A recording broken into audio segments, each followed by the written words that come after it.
my god, it's Metal Gear. Yo, what is good, fam? Back with your boy Pizza Jim, aka Propaganda, and today we are looking at the Metal Gear Solid 3 Snake Eater Delta trailer. Yo, what's good, fam? That's my Naked Snake impression. So today we're looking at the trailer for the new Delta remake of Metal Gear Solid 3. Now, woohoo, boy, oh boy, this game, shoo, I have so many good memories of this game with my best mate Aaron. Probably with like most PlayStation gamers, Metal Gear Solid has a little soft spot in your heart, fam. It's probably built a little house in there and it's just living rent free in your heart forever. Alright, before we get into that, fam, let's check out the trailer. Here it is, here you go, enjoy.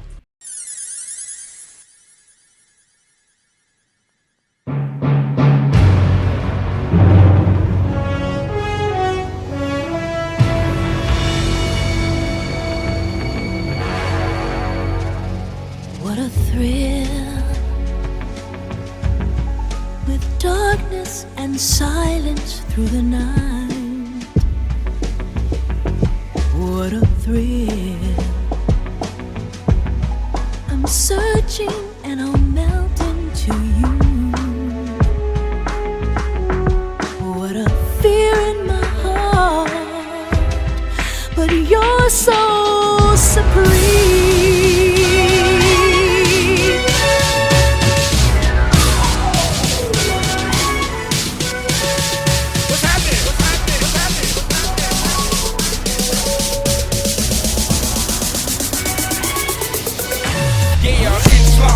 Underground thunder pounds when I stomp the ground. Like a million elephants, a silverback orangutan. You can't stop a train. Who wants some? Don't come unprepared. I'll be there, but when I leave there, better be a household name. Weatherman telling us it ain't gon' rain. So now we sitting in a drop top soaking wet.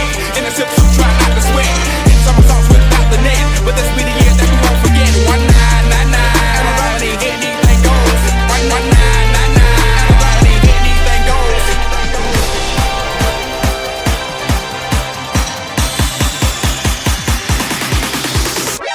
Oh, sorry about that, fam. I think there might have been like a bootleg trailer or something that we have, but I found the real one, and so there's the real trailer, and I'll just talk over it. But as I was saying, this game, if you're a PlayStation gamer, is probably attached to your heart in some way, shape, or form. If not, fam, you definitely missed out on a really great series that progressed over the years, and it really grew and pushed the PlayStation platform to its fullest. But don't fret, there's a remake. So I was about 6 or 7 years old when I saw the original Metal Gear Solid on PlayStation 1. So we went over to my mum's friend's house, and she had a son that was a bit older than me, and he was playing Metal Gear Solid. And the only games at that point in time that I had played were like Crash Bandicoot and Spyro. Maybe a bit of Tekken here and there. But then I seen this kid playing Metal Gear Solid, and my mind was like absolutely blown, fam. I hadn't really seen that level of freedom of exploration in a game before. Even though the levels were linear, they were quite sandboxy, and you could run around and have quite a bit of fun in that area outside of the actual mission objectives. Then when I first got the game, like I ran around that first helipad area at Shadow Moses for like 3 or 4 hours, just getting used to the different mechanics and stuff, and just having my mind blown on how crazy the game was. I was sneaking up behind guards. You've got no gun to start with, and you got to sneak around and just CQC everyone. That was tricky, bro. Even getting through the dock and to the elevator and going up the elevator was a massive accomplishment. Anyway, we'll fast forward past Sons of Liberty, which is another great story I'd love to tell, but we'll keep it to Snake Eater. So today's just a little talk and a discussion on what I think about the Metal Gear Solid games, and also touching a little bit on remakes themselves. So, Snake Eater, the third installment, or actually like the 6th if you count all of the NES games and then the Peace Walker expansion on PSP. So this is the 6th game in a series of 3 games, or a 3rd game in the series of 6 games, but it's actually the 1st game in chronology. Okay, timeline established. Snake Eater kicks off at the height of the Cold War, and you take the role of Naked Snake. This is his first mission and essentially the inception of the entire series. And coming off the height of Sons of Liberty, Snake Eater continued to expand and improve on the gameplay formula that was established throughout the series, and added a few more mechanics to increase the immersion of the game. Change of setting to the Cold War era, having the jungle area, and then also including the survival element really added to the feeling that you were on this mission alone by yourself with no backup. You had to maintain your nutrition, you had to treat injuries, and then you even had to change your camouflage depending on your surrounding environments. these things on top of the gameplay mechanics that they had incorporated in Sons of Liberty, like the radios and the communications between enemies and stuff like that, it was a huge boost to the game. And then the story, fam. Don't even get me started on the story. So I won't spoil it for you if you haven't played this game, because the remake is coming, and if it is your first experience, you really need to experience this blind, fam. If you have already played the game or you understand the story, then going into it a second time or a third time, it's even more enjoyable, in my opinion. I'm a huge fan of Kojima's writing, and so the characters and story really nails it for me in this one. The original was filled with some really good gaming tropes, and I hope they carry over into the remake. Now, getting into the meat of it, fam. A remake. Do we need a remake?